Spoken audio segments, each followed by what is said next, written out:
What are 4 insidious signs that you might be dealing with a covert narcissist?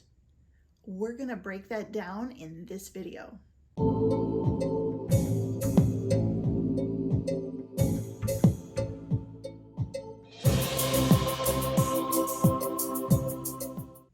Hey, I'm Dr. Melissa. I'm a trauma expert and top doctor.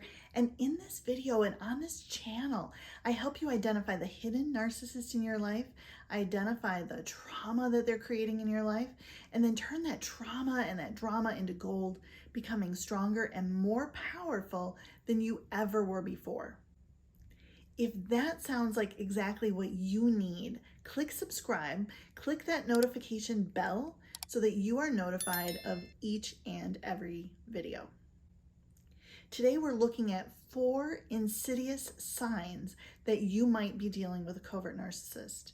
And once you learn to spot or recognize these signs, you can save yourself a world of pain.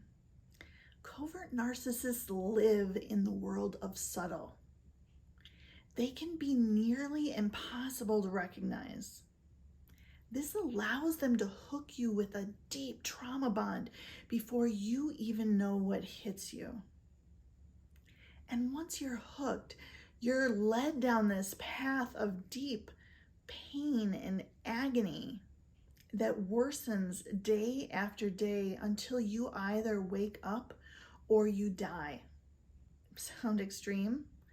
Life with a covert narcissist is extreme, and it can be prevented. Covert narcissists are recognizable once you learn to recognize the signs.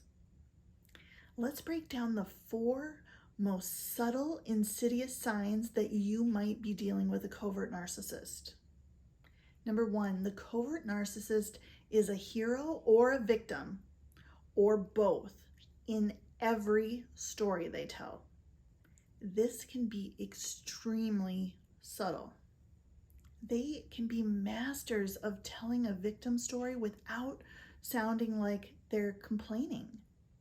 Maybe they tell it in a self-deprecating way to get a laugh, or maybe it's just a story about their day.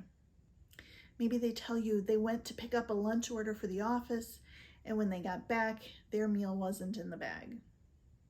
Or they were walking down the street so into their music that they ran right into a pole. Or maybe it's that they missed their meeting because their flight was delayed. An offender is not required for a narcissist to be a victim. The covert narcissist may also tell a hero story without bragging. These stories are often very matter of fact, and the covert narcissist downplays any accolades. Maybe they helped an old woman find her car in the grocery store parking lot. Maybe they solved a customer's problem at work. Or maybe they stood up for you to their mom. Now, a covert narcissist's ideal story allows them to be both the hero and the victim. Maybe they tell you, I got in trouble for being late to work, and I was late because I helped an old woman find her car in the parking lot. Or, I stood up for you, and now my mom isn't talking to me. Or, I solved the customer's problem and Tony got the credit. Look, I get it.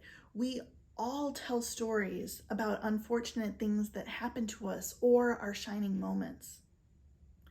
When you listen carefully, you realize these are the only stories a covert narcissist shares. Insidious sign number 2, their words don't match their actions. With a covert narcissist, something is always a bit off. Notice if their words match their actions. Maybe they tell you that you are their top priority, and then they show up late for something that is important to you. Maybe they tell you that they love sports because they know you're a huge sports fan, but they never watch a game. Or maybe they tell you they don't like feeling impaired because you don't drink, but then they go out and get drunk with their friends. And it's even more subtle when their words don't match their other words. Maybe they tell you that they've never had a good relationship and struggle with trusting women, and then ask you to marry them after dating for 3 weeks. Or maybe they tell you they don't care about money and then suggest really expensive outings knowing that you're going to foot the bill.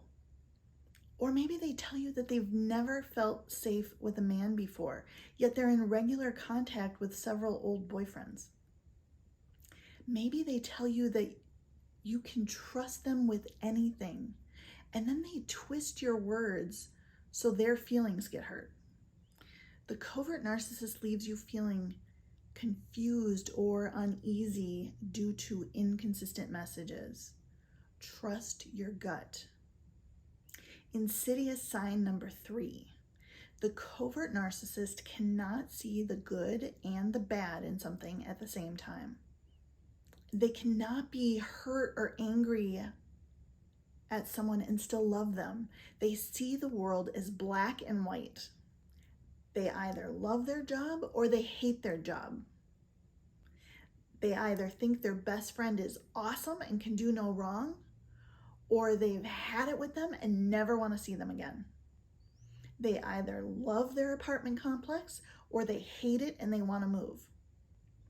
The covert narcissist may flip-flop quickly, but they will not hold both viewpoints at the same time. They lack whole object relations and object consistency. A quick test of this is to ask a counter question. Something like, remember last week when you were so excited about the growth potential at this job? Or what about when your friend stood by you when your mom died? Or weren't you saying how great it is that your apartment is so close to work?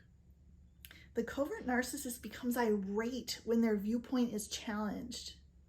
It's as if you have sided against them. Insidious sign number 4. You make excuses for their behavior, if only to yourself. You find that you're trying to convince yourself that they've just had a bad day, or they had a rough childhood, so it's not really their fault, or they just forgot, or maybe it was an accident. So ask yourself, if someone else did this, maybe a friend, coworker, relative, would I tolerate it? Would I call them out? Would I address the problem? Would I end the relationship? When you find that you're making concessions in your approach to this one person, you may very well be dealing with a narcissist. So what happens now? You need to get out of the fire. Once you've been burned by one narcissist, it's so easy to be burned again. It's so common to go from one narcissistic relationship to the next. They set it up so perfectly, coming to your rescue, soothing your insecurities, showing you a beautiful future with them that will never materialize. If you've been involved with a narcissist in any way, a parent or other relative, a romantic partner, a friend, a coworker, memorize the insidious signs. Train yourself to watch and listen for them in every conversation. Adopt a slow to hire, fast to fire mentality with new relationships. Move forward very slowly, being wary of those who want to move fast. And move on quickly if there's even a question that you're dealing with a covert narcissist. You'll save yourself a world of pain. If this video resonates with you, type memorize the signs in the comments. Then like this video, share it with someone who needs to hear this message. And if you're ready to heal and move on, to really move from narcissist victim to anti-fragile narcissist survivor, I invite you to download my free guide at narclesslife.com. I'm Dr. Melissa, and I'll see you in the next video.